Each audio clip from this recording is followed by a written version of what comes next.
Before light, before flame, the eternal dusk, long before the first light dawned, before the ashes danced with the wind, before the first blade was drawn from a masterless sheath, the world had no name, no voice, no word, no gods, no stars, no directions, no time. It was nothing, a hollow void, bare and whole, neither noble nor lowly. Everything drifted in a silent veil of unawareness, like a dream yet to be dreamt. But then, one day, a sound was born without a voice, a light emerged without a source, and from that origin a ring was formed. Not a ring of mere shape, but of essence, the essence of cosmic law. The ring did not create, it defined. It gave form to the formless, meaning to the meaningless, boundaries to the boundless, and to what had never known a beginning, it gave a beginning. This ring was the Elden Ring. It never spoke, but through it all things gained a voice. Reality was molded from its definitions, and with it came a presence, a force that had no body, no voice, no name, yet it was everywhere, in every breath of wind, every drop of blood.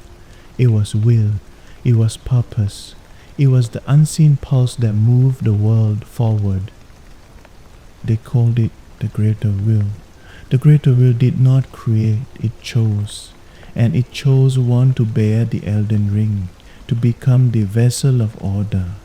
That one was Queen Marika the Eternal. She bore the ring. She became the axis around which the world turned.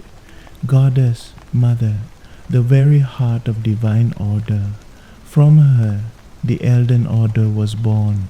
But Marika was not alone. She had another self, a reflection in flame, in light, in judgment, Aragorn, her consort, her twin in being. Together they bore children, bloodlines of demigods, born between blessing and curse. Morgoth, loyal and tormented, Morg, the blood adult, Malenia undefeated and broken, Miquella the eternal child, and many more. Each became pillars in the conflict to come, for nothing remains whole forever. The Elden Ring was shattered, its pieces scattered across the land, and the children of Marika turned upon one another, each claiming fragments, each declaring themselves the rightful heir, each shouting they bore the greater will. But no one stopped to ask, what does the will truly want? And so came the war. Ambition burned from north to south. Seas turned crimson, fields of corpses became forests, waters rotted into poison, the skies fell silent. The world ceased to answer, and in that silence, ash began to rise, ashes of heroes with forgotten names, ashes of fading hopes, ashes of warriors never sung of, ashes that were not summoned, but remained, and from those ashes, someone rose. Not of royal blood, not of prophecy, not chosen by the heavens. He rose not because he was meant to, but because he could. No lineage, no guidance, no vengeance, no name, no goal, only a step to walk, and with each step, the world stirred, fate began to whisper, and the broken Elden Ring trembled once more. This is the story before legend, before light, before shadow, before the word God held meaning. The story of one whom the world did not expect, but who changed the world forever. This is the path of eternal dusk, before the blade was drawn, before the flame was lit, before the name of the Tarnished was carried on the wind. There was a world without light, without word, without anything, only stillness, a world without rulers, where earth, water, wind, and flame mingled like an anemic dream. All things drifted, free from meaning, free from form, until a light pierced from the heavens. And in that light, there was something not life, but the origin of all life. That thing was the Elden Ring. The ring was not a form, it was definition. It gave shape to what had none. It divided based from man. It told who was God and who was not. The Elden Ring did not create life. It defined what life meant, and with its arrival, the world changed forever. From the Elden Ring came the greater will, a supreme intent, without form, voice, or self, but present in every storm, every drop of rain, every sword swing in battle. The greater will chose one to bear its vision, to rise above the people, to be divine. She was the goddess, with mercy in one hand and judgment in the other. Elden Ring, Chronicle of Ash, the awakening of the coastlands. A cold wind stirred the silence of a long abandoned valley, like the fading breath of a soul no one remembered. The scent of damp soil laced with the dry trace of old blood lingered in the air. This place, it had known battle, it had known death. In the land once blessed by grace, now known only as the lands between, the divine order was shattered. The Elden Ring, the very embodiment of power and balance, was broken. The golden rays of the mighty Erdtree, once lighting the world with divine blessing, had withered into flickering remnants. Gods turned on each other, kings vanished into madness, and the people faded into dust and ash. And in this ruin I awoke, nameless, forgotten, forsaken, a Tarnished cast out of grace long ago, buried deep within the earth, beneath the rotting stone of a forgotten crypt, the cave of knowledge. I opened my eyes. Darkness surrounded me. The walls were cracked, wet, and smeared with blood long dried.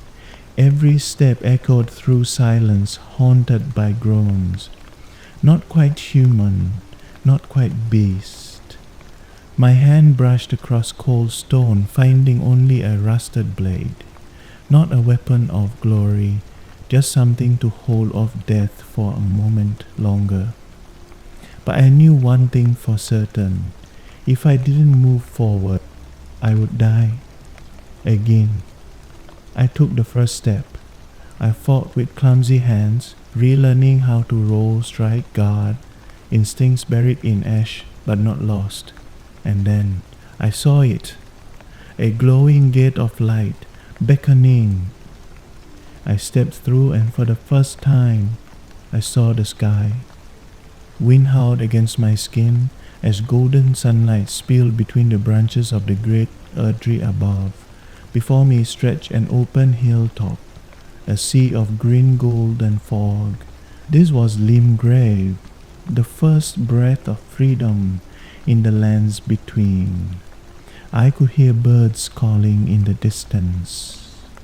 The earth trembled softly under the march of hooves far away. The breeze carried whispers of old oars, brushing past ruins and abandoned armor once worn by noble knights. This place, it felt like a question left unanswered. Will you accept your fate or run from it? But fate does not wait, and Limgrave had its way of welcoming the lost. A figure emerged on the road below, a massive warhorse, blood-red and furious. Atop it, the golden knight, shining like judgment itself, the tree sentinel. Each step from his steed thundered through the ground. His colossal blade swung without warning, a strike meant to end me before my story began. I ran. I ran like I had never run before, ducking beneath branches, fleeing through grass, while crows laughed in the trees above.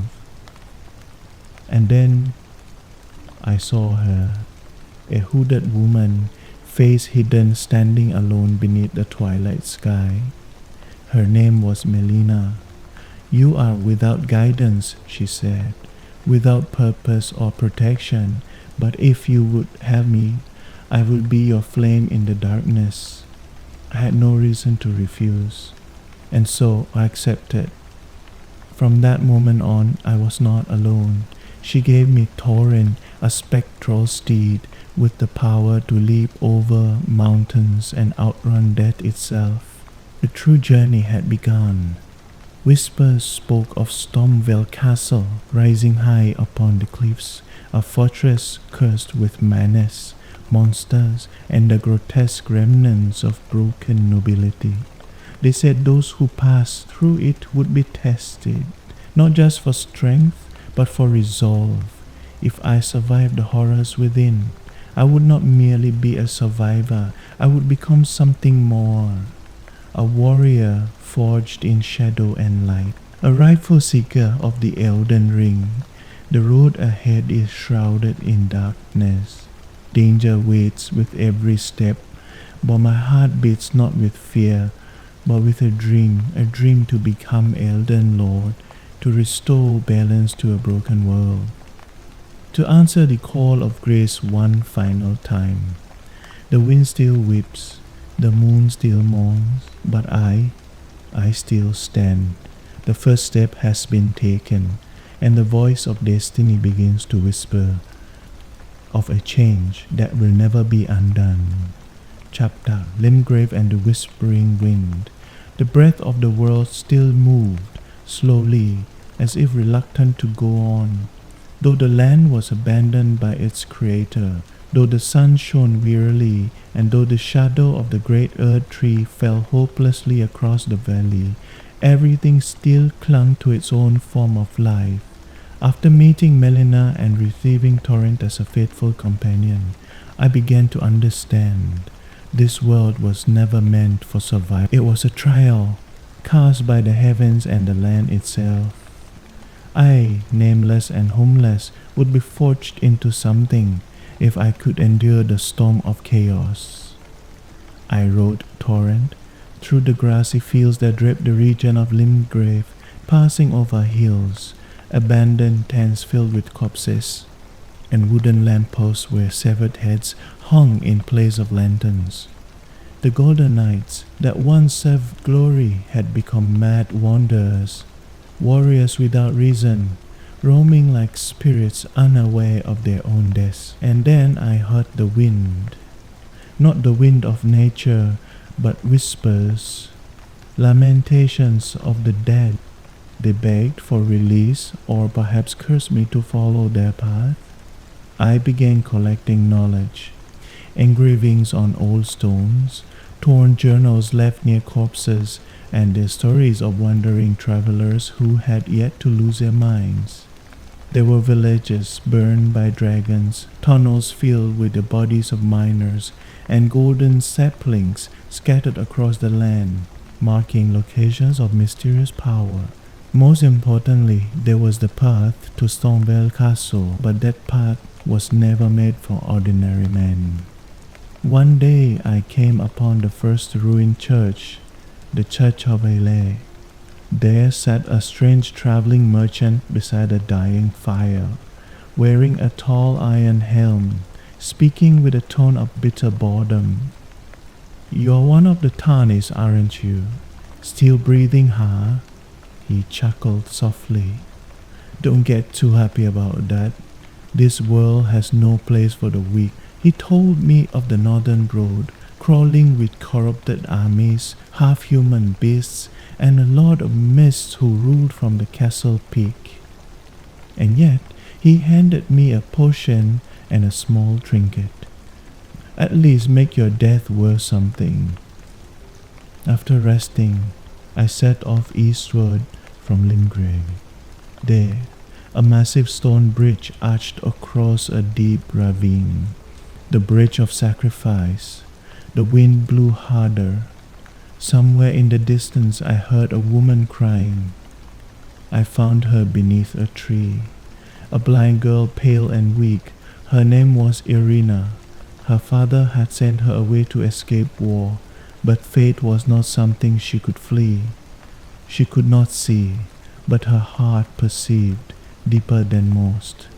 I promised to find her father. Turning south, I sought the path to Castle Mourn, aflame with rebellion, led by beastmen.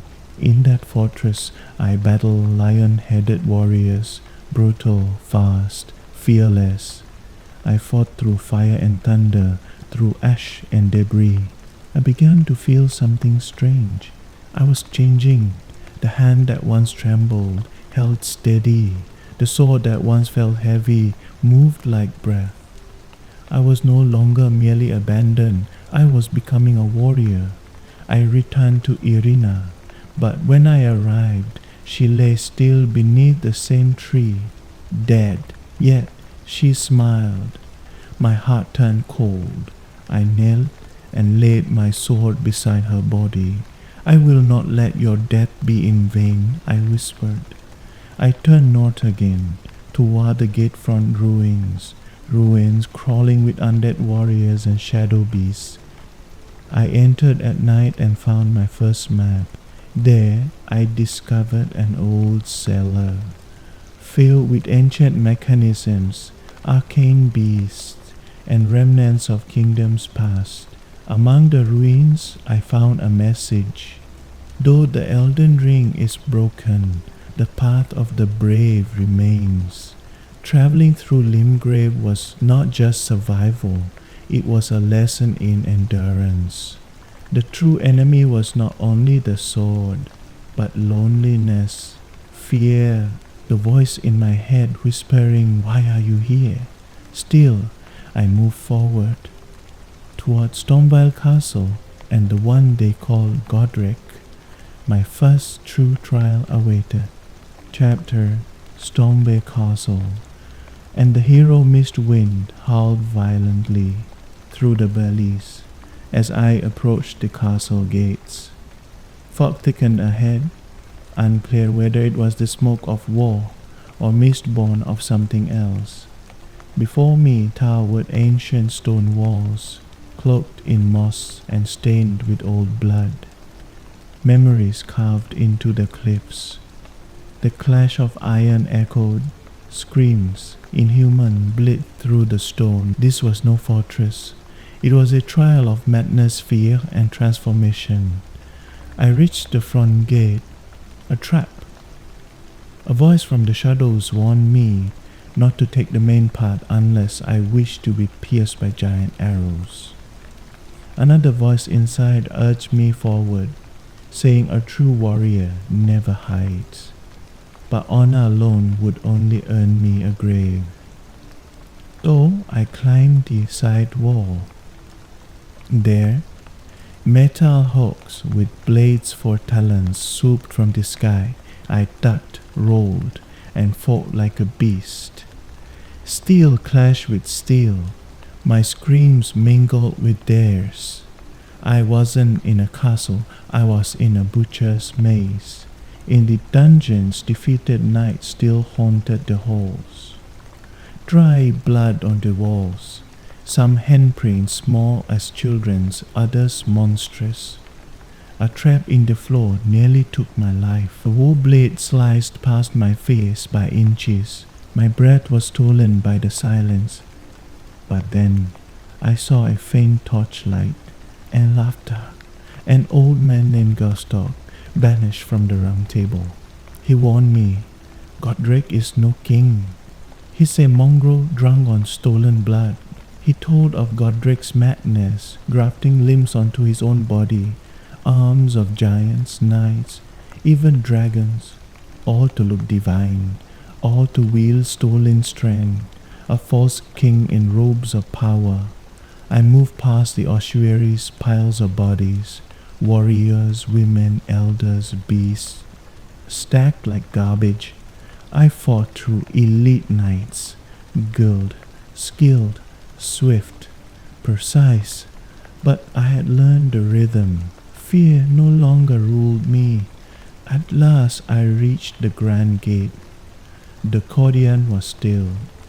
Korik emerged from golden mist. A massive figure with many arms, some human, some monstrous. Even a dragon's head clung to his shoulder. He laughed. You dare tread on my ground? Foolish or fiery, I raised my blade. Words meant nothing now. The duel began. His dragon arm unleashed flame. I dodged blindly and struck his leg. Barely a scratch, but he bled. Even gods can bleed. I fought with everything, every drop of strength. My hands shook, my blade slipped. Then he faltered. I drove my sword through his chest, through flesh, through stone and gold. He collapsed, smiling. I've waited for a warrior like you. His body turned to mist. I fell to my knees. Rain poured. My heart thundered like an ancient bell. I looked up. The clouds parted. Sunlight warm for the first time. I had changed, not just in body, but in soul. I was no longer a survivor. I was a warrior. Even if the world never learns my name, it will remember my path, the path of ash, carved into the scars of the world. Chapter: The Lake of Mist and the Forbidden Light. When Godric's final breath dissolved into fog, I knew this was no end, it was only the beginning. Stormveil Castle, once trembling under a mad king, now fell silent, as if it acknowledged me. From its highest balcony I saw it, a vast lake, endless and silver beneath the moon.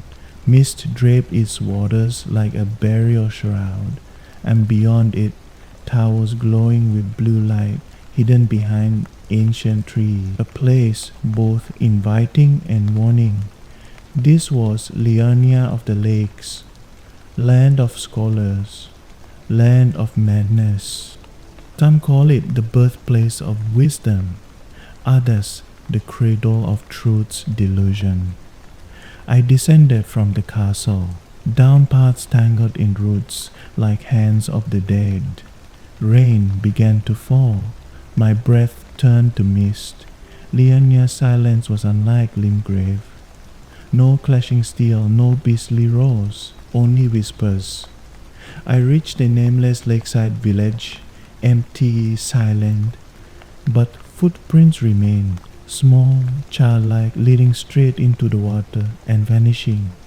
There, I saw them, ghosts, not human, not demon. Fragments of thought wandering. Some whispered in tongues unknown. Others knelt in the lake unmoving. Suddenly, black clouds split above. Tannat, not from sky, but from the deep. The waters parted. A dragon emerged. Glintstone dragon, Smaragd.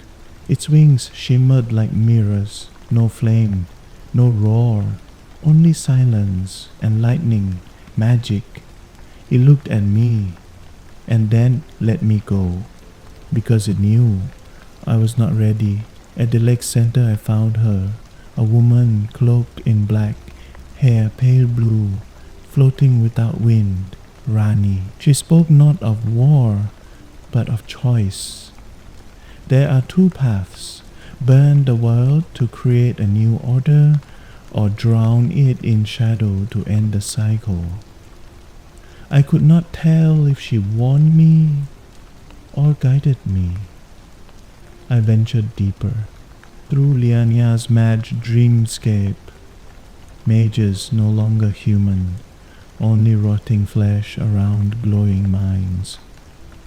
They did not attack to kill. They tested me. At the lake's heart stood a grand academy, Raya Lucaria, a temple of knowledge, or a cage for the damned.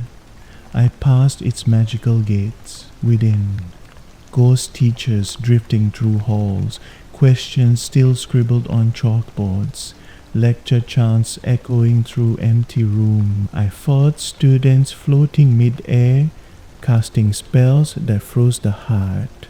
Their laughter echoed through my bones.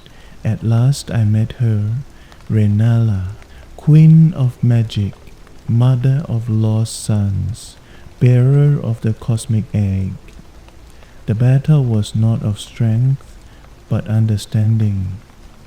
She forced me to face my doubts, to fight the voice that whispered, "You will never understand."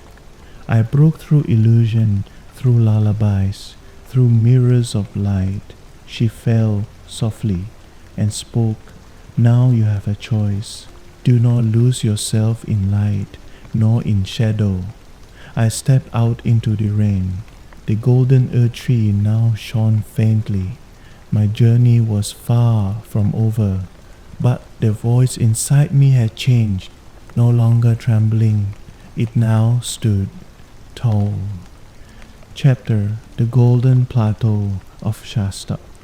Light that never forgives when the grand lift of Dectus reached its summit. The groaning of its ancient gears faded into silence. Before me stretched a sight so breathtaking, I forgot to breathe. Altus Plateau, a realm of radiant gold, unfolding endlessly beneath the pale sky. The land shimmered as if trapped in an eternal afternoon. Trees and leaves glowed softly. Golden butterflies danced in the air, colliding and scattering into shimmering dust. The breeze whispered through gilded grass with a lullaby's hush. But there was no sound of life, no birds, no voices, not even the ticking of time. Only stillness so perfect it seemed to question its own existence. This silence was not peace. It was a vow, one whispered from another world, waiting to devour those who let their guard down. I stepped into Altus Plateau and instantly knew I was not the first. Skeletons clad in golden armor littered the path. Others had left behind nothing but burnt shadows upon the earth. I walked onward through fields of glowing grass, and there I saw them, silent knights of shadow, marching with purpose. They did not attack, they watched, they tested, as though the path to the heart of the world was not one to be taken, but one to be earned. But before I could reach the ancient capital, I had to face the first threshold, the Fog Watch Bastion. There stood Laurel, a knight bearing the sigil of Erdtree, a silver-armored sentinel beneath the afternoon sun. Her voice was calm. "Bearer of Ash, you are not yet ready. You do not see that this light consumes more than it gives." I answered with silence and raised my blade.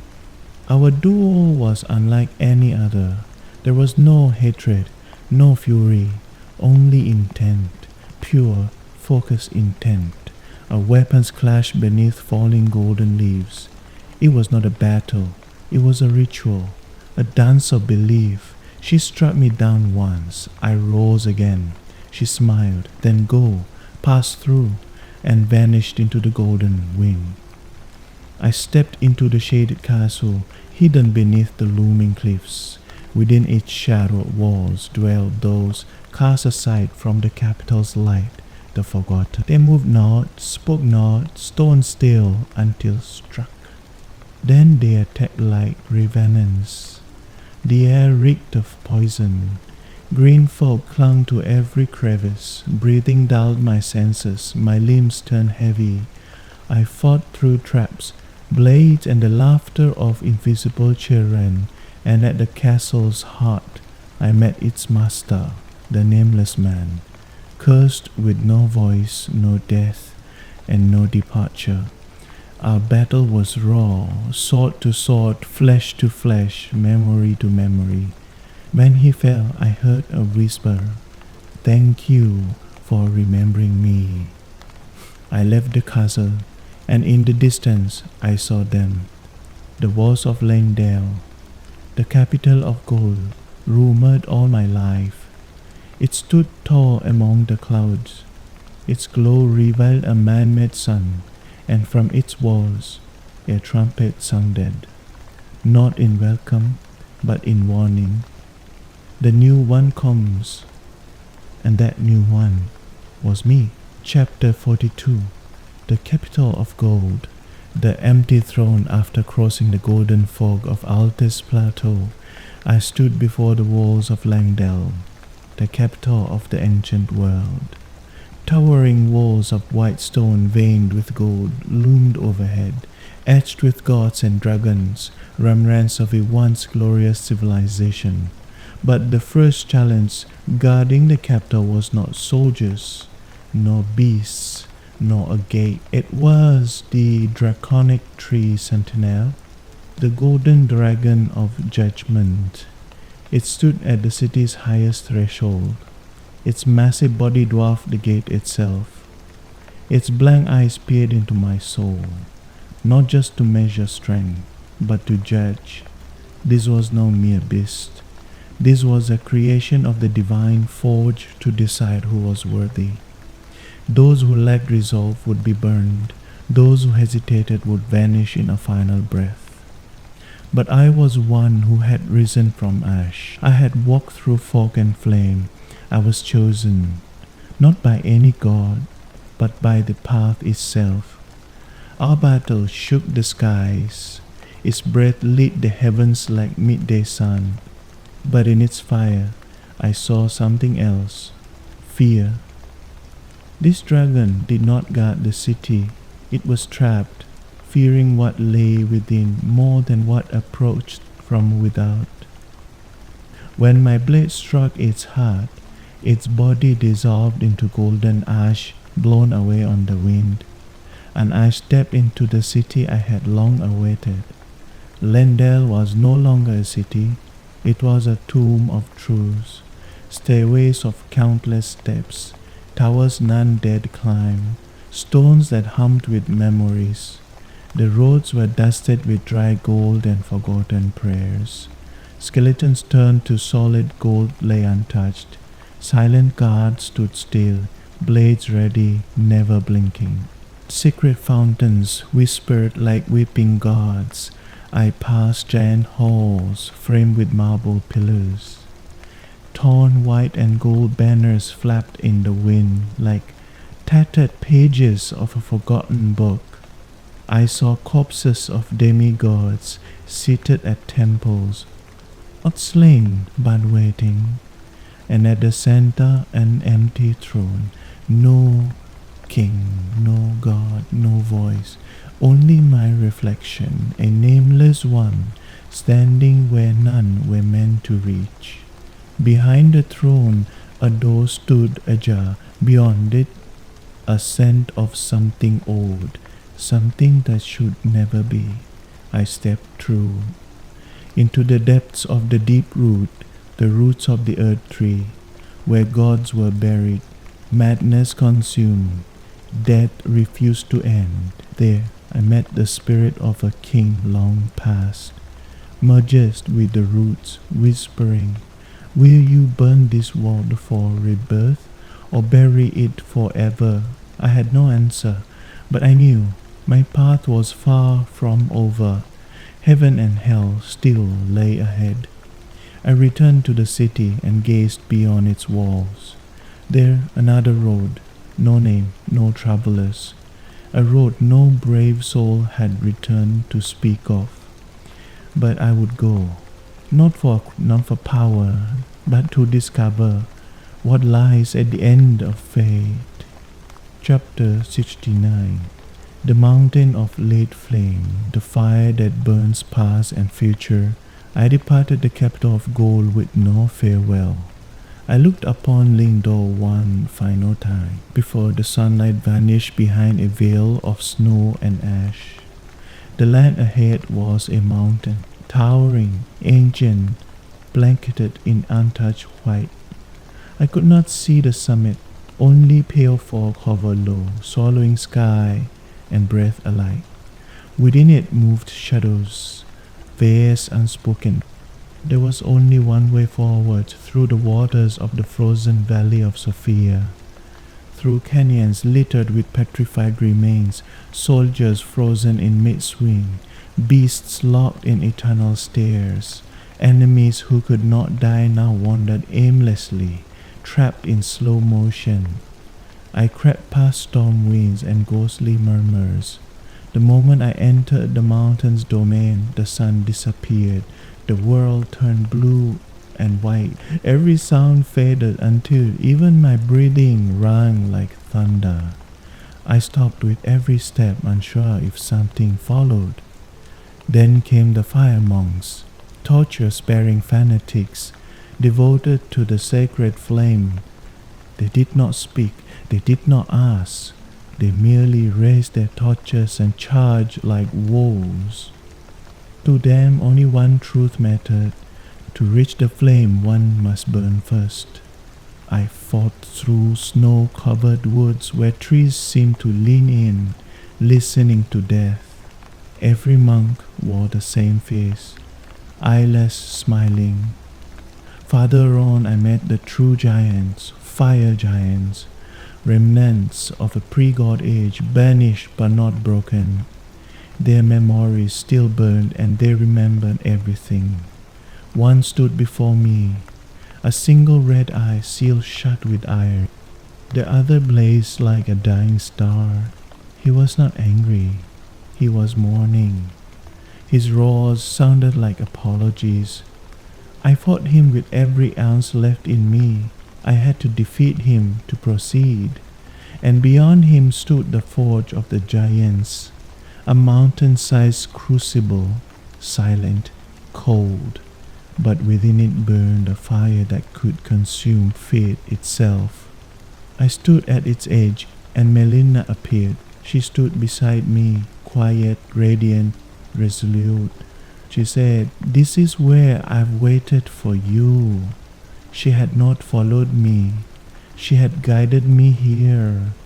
To open the path forward, the flame must be awakened, but you are not the one to burn. And then she stepped into the fire. She gave up everything so I could continue. She became the flame of liberation. I could not speak.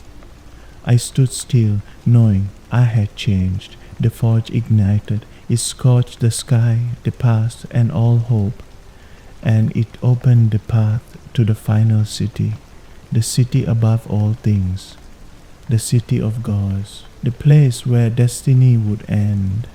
I stepped toward crumbling Faram Azulam, a place that should not exist, where time breaks, where gods sleep, and where the final truth waits. Chapter Crumbling Faram Azula, the floating city that never ends. After Melina cast herself into the giant's flame, the world itself seemed to shift. I did not walk forward. I awoke in a place where time had no meaning. There was no earth, no sky, no horizon, only fragments of land suspended mid-air. Twisting clouds spun endlessly in whirlpools of ash and grey, wrapped around spires torn from reality. This was Crumbling Farum Azula, a floating city with no path in and no stories of anyone returning. The first sound I heard was not wind, but my own heartbeat, slowing, as if the world were trying to lull me into surrender. I walked across shattered stones, broken pieces of history that fell, only to rise again, reassembled by unseen hands. Arches collapsed and then reformed. The sky turned slowly, like the dying breath of a god. The beings here were not like any other, not beasts, not men, not gods. They were echoes of memory, forgotten warriors, spectral hounds with 3 eyes, dragon knights glowing with black silver light. Nothing truly lived here, yet nothing ever died. I crossed bridges made of air, suspended by memory. Some shattered beneath my feet, only to be reformed by swirling winds. The ground trembled. Time itself began to stutter. My footsteps echoed before they touched the ground. It felt like walking through a dream I knew I could not wake from. At the heart of an ancient hall, I met a ragged figure in torn robes, clutching a crooked staff. The beast clergyman, small, frail, but his eyes burned. He did not speak. He had been waiting. When I approached, he attacked. The battle was brutal, but it was a test, not of strength, but of resolve. And then he changed. From his body erupted dark light. He became Maliket, the Black Blade, the keeper of death, not a demon, not a god, but the sword that ensures death is final. His every strike screamed like a dying universe. One blow could dissolve blood. I fell again and again, but each time I rose, something inside me steadied. A voice in my mind whispered, "You did not come here to survive, but to understand." With one final slash, I struck through. Malikat staggered, not in defeat but in release. "You will become one with shadow, or forge a new light," he whispered. Then his form dissolved. Gold and black dust drifting into Farem Azula's eternal storm. All became quiet. Time paused. A door opened, not a gate, but a choice. Beyond it waited the end of all things, the final trial. One path remained, and it would not wait. Chapter: The Ashen Capital, the final voice of the old world. When the door from Farem Azula opened, I was pulled through the sky, not falling but drifting, as though gravity had forgotten me. I passed through a void with no direction. Time halted, my limbs were weightless, my vision faded, then returned, and I woke in a place I had known before, Lendel. But it was no longer a city. Everything that once glistened with gold and devotion had become ash, collapsed, twisted. The marble pillars bent like roots. The great stairways were now crumbling mounds of soot, and silence reigned. This was Lendel, the Ashen capital. No voices, no souls, no gods, just the quiet of a world abandoned. I walked over ground that crunched beneath my feet. Ashes mingled with memory. The burden in my chest grew heavier with every step, not from fatigue, but truth. Golden armored skeletons still moved, burned, broken, but still holding their blades. They waited not for battle but for something long gone. I fought my way through this grave of greatness, through scorched towers, through silent flames that never dimmed. At the city's heart I found it, the broken throne, a shape carved of ashes, a silhouette where a king once sat, not destroyed, just forgotten. Then a voice behind me, low, resolute. Sir Gideon Ofnir the All-Knowing, a former ally, a scholar, a voice of counsel, now an adversary. He looked at me not with rage, but with the cold gaze of a man who knew everything and had decided it meant nothing. I did not fall to the fire, I rejected it. I know too much to kneel, not even to the one the flame has chosen. He cast his spells, each one laced with knowledge he once shared. I fought with sword and silence. I defeated him not with might, but with faith, because I still believed in something, even if I didn't know what. He collapsed, laughing faintly. Perhaps You know more than I did after all. I continued upward toward the final tower. There, the sky turned grey with flame and ash, and waiting for me was a king, Godfrey, first Elden Lord. He stood tall, muscle-bound, every footstep shaking the land. His axe gleamed, not with polish, but with old blood. He said nothing. He charged, and with that, the ground trembled. His strength was not mortal. Every swing questioned my will. Do you still wish to continue? I fought, I fell, I rose, I fought again. And then he changed. He shed his regal form and became Hoa Dalwax, his original self, not a king, but a wild warrior. He fought like the storm, his screams cracking the sky. But I was no longer who I had been. I struck him down and he fell to his knees. Go forward. I once fought for you too. And then, silence. I stood alone in a city with no king. Before me stretched the final road, a nameless path. No one waited. Ahead lay a truth beyond death, beyond fate, beyond the gods. Chapter: The Guardian of the Ring. The light that cannot return. When Hoala Lux fell, the sky over the city split open. The scream of the cosmos returned, deep, slow, and resonant, like an ancient bell tolling from the heart of reality. Thunder echoed not from the heavens, but from the center of truth itself. The earth shuddered once more. The sky turned molten silver. Golden petals, once sacred, fell like fading memory. Before me, the stone floor cracked open, revealing a sloping path toward a strange altar. It was not built by hands. It floated, detached from time and structure. It led into the void, a space where there was no time, no direction, no promise, only the feeling this is the end.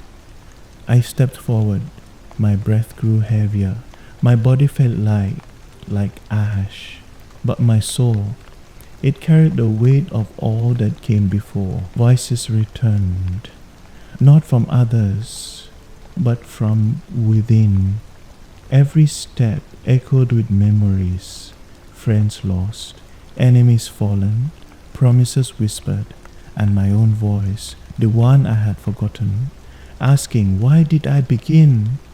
And there, at the end of the path, stood the throne, the Elden Throne, a hollow seat, no god, no claimant, only a silence so complete it sounded like the final breath of the world. Then, a shape formed, radiant, golden, and still, split from Marika. He was not God, not man, not whole. He said nothing, but I felt it, denial. He attacked before thought. His sword was faith. His strikes were judgment. I had no chance to speak. This was not a conversation. It was a refusal. I fought with everything I had learned. My blade struck against divine will itself, red against light, scorched my soul, but I endured. And when he fell, the ground broke, the sky tore, and from beneath the throne, something emerged, the Elden Beast. Not God, not demon, not beast, but the definition of reality. Its form shimmered like stars. It was fish, dragon, god, constellation all at once. It did not speak. Its existence was a single message. Can you restore the ring? The battle was not of bodies. It was a trial of understanding. Its sword cut time. Its roar was music that shredded thought. I bled. But I stood, because I believed in a truth that no one gave me, a belief forged from ash. When my final strike pierced its glowing heart, all fell silent again. No voice, no light, only me. Before the shattered throne, before a world waiting, and then a whisper from the world itself. What will you do? Chapter A New Ring, the choice of the Tarnished. As the elden beast dissolved into golden mist, drifting upward like the last breath of the cosmos, the world fell into a silence deeper than death. Everything waited, not with fear or hope, but with curiosity. I was the only one left. I stepped forward. Across the shattered floor of the Elden Throne, ash swirled round my feet, rising with each step like whispers from forgotten time. A fragment of the ring, scattered and broken, lay before me, glinting faintly in the gloom.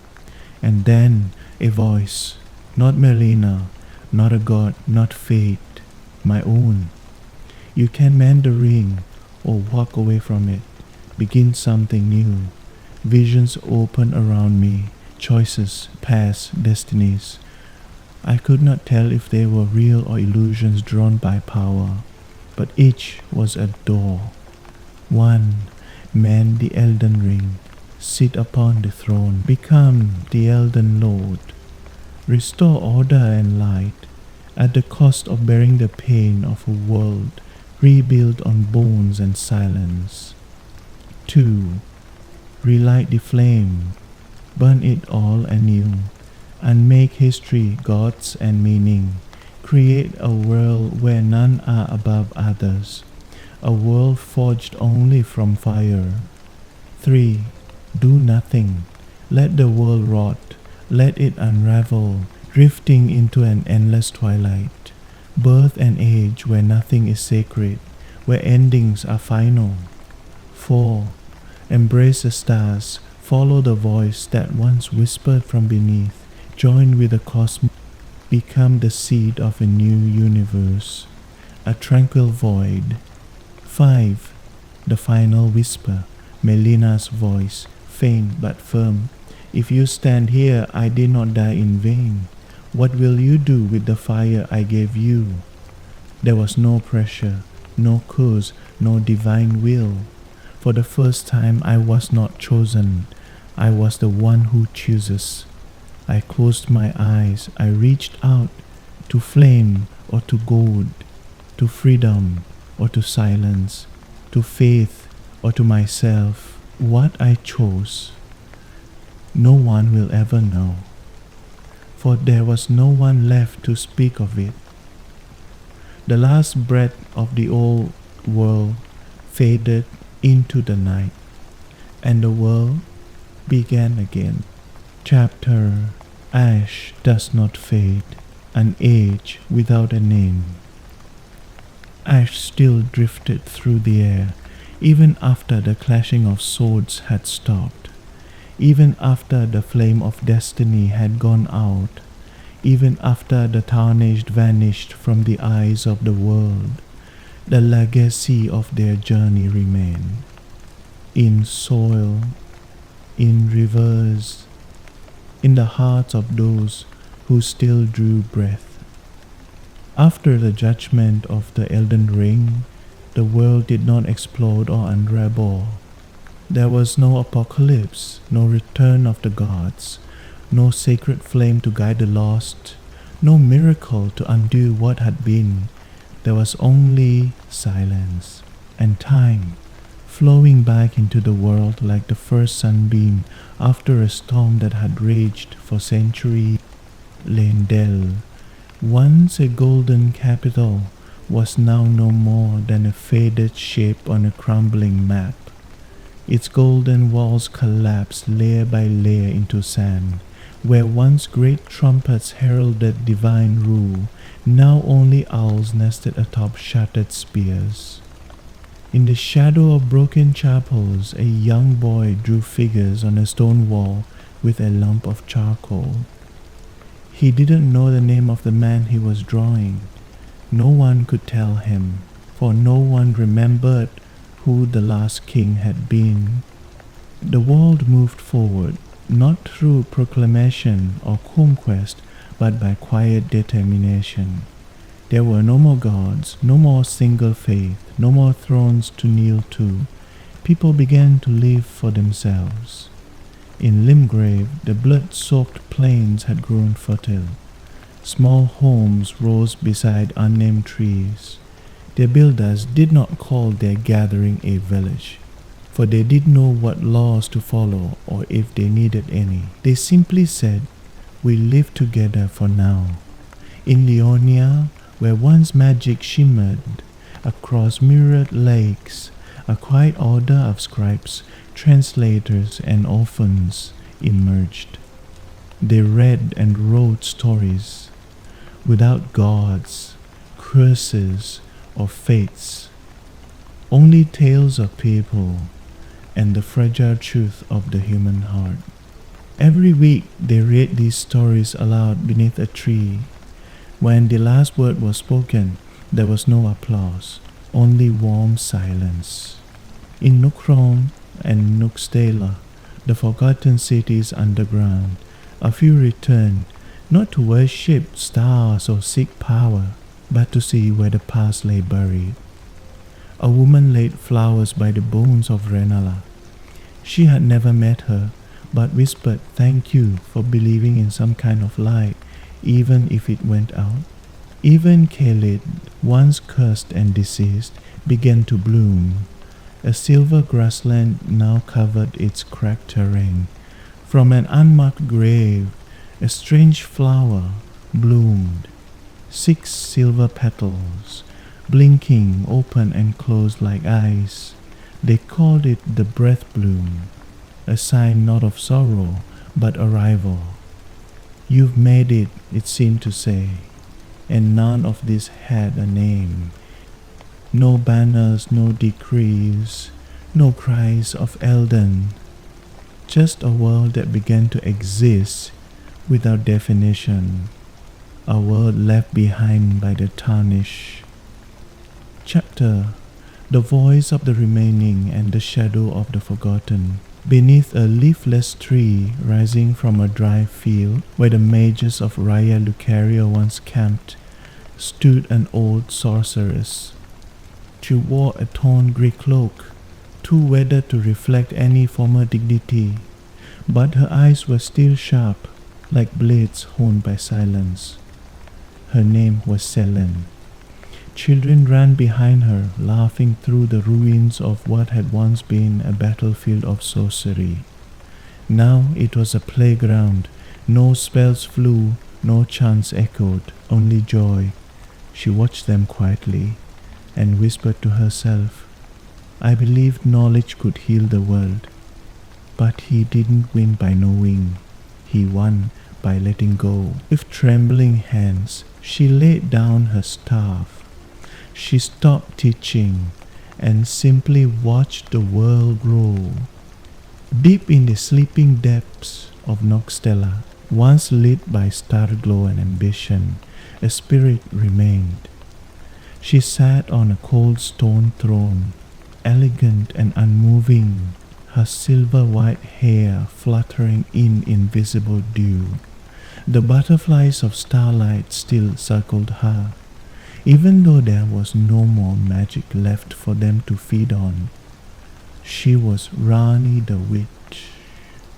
No one heard her speak, no decrees were made, but during every full moon, people in the surface world whispered that they felt a presence, a gaze, not of judgment but understanding. And when a child was born on such a night, mothers would say, "May you carry light within," like she did. Rani had not been chosen, and she was not bitter.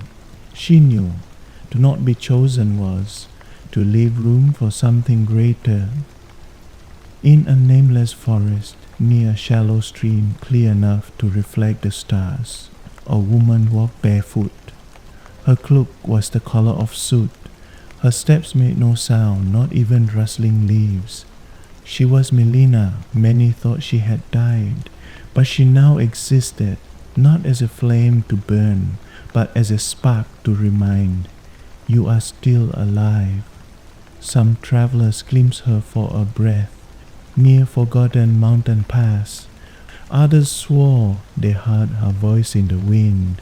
When despair took hold, fire was never made to consume, it exists to remind. She was in no shrine, no legend, no scripture, but she lived in quiet remembrance, in the hearts of those who once wanted to die and chose instead to walk.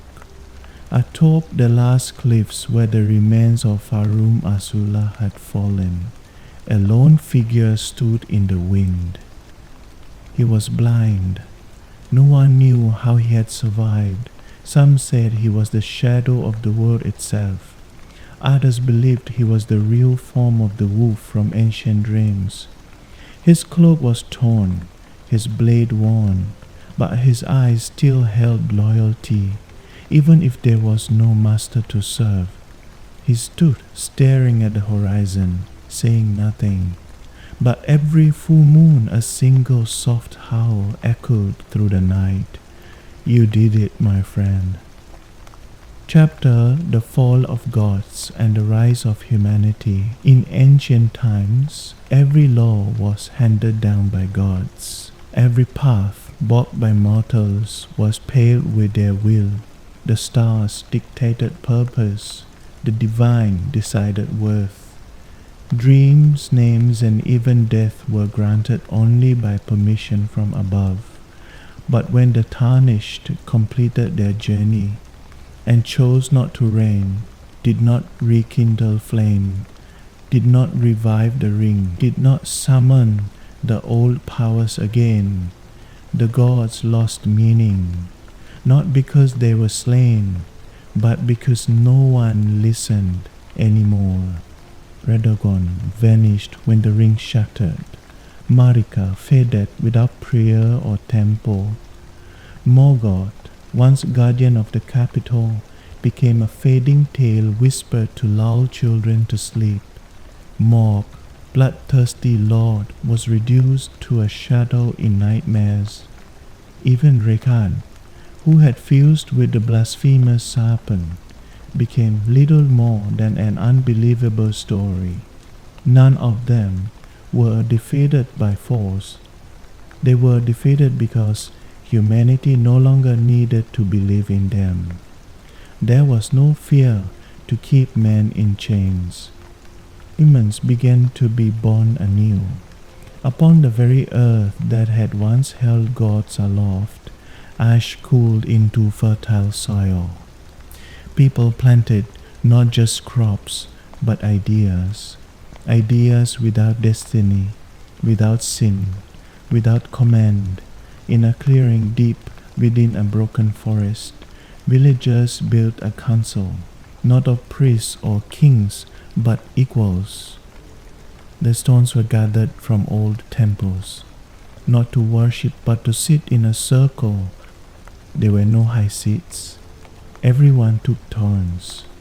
When voices rose in disagreement, no one was punished, only asked to breathe, to wait, to listen.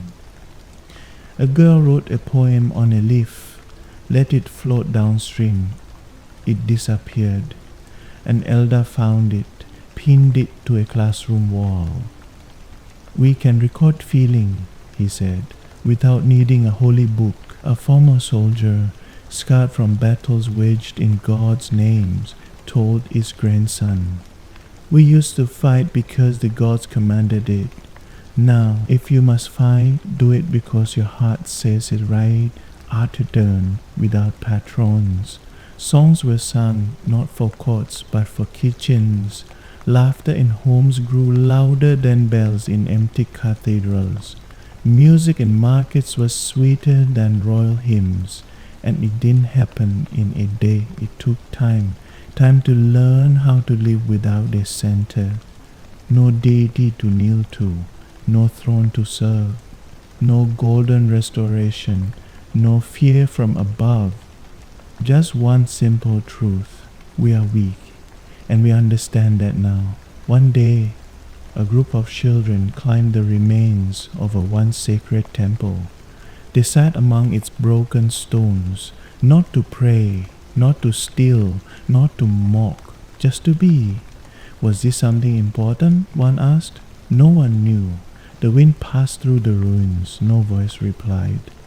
One child finally said, I think it used to be something bigger than people, but now we don't need it to be. Chapter: The Legacy of the Nameless One. There was no statue, no painting, no crest, no tablet. No one knew who they were. No name, no birthplace, not even a face. But across every corner of the new world, in forests, deserts, rivers, and highlands, someone somewhere would say, I've heard of them. The one who rose from ash to touch the edge of the stars. The one who refused power. Who walked beneath cities buried in darkness and soared beyond castles in the sky. Without ever being told to, they fought dragons not for glory. They stood before gods and never bowed. They were offered the world and chose to step away. No monument bears their likeness, but homes were built from the stones of places they once walked. Children learned to wield blades, not to conquer, but to protect. Poems were penned that never spoke their name, but anyone who read them knew who they spoke of. Their legacy was space. Space for others to grow, space for new hopes to bloom, space for voices once silenced to be heard. They had no title, but they were never forgotten.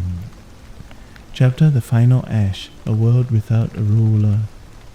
At last the world reached a day where no one spoke of the past with fear. No one trembled at the word Elden. No one bowed at the mention of gods. No one silenced their dreams for fear of their differences. People built homes from the remnants of old empires, not to preserve them, but to begin anew. There were no banners, no sigils, no thrones, only smiles in clay houses, songs sung off-key around firelight, hands held tightly during passing storms. A child once asked his father, Dad, who ruled the world before us? The father did not name kings. He did not speak of legends. He did not teach fear. He simply said, there was once someone brave enough to be nothing, and because of that, the world is better now. The child said nothing. He looked up at the sky empty of stars and smiled, and there, on the wind of a quiet night, the final whisper of the Tarnished drifted away. A voice that no longer needed to speak, a presence that would never fade, the one who let the world begin again by choosing not to own it. The end. The Epic of Ash, the Path of Eternal Dusk,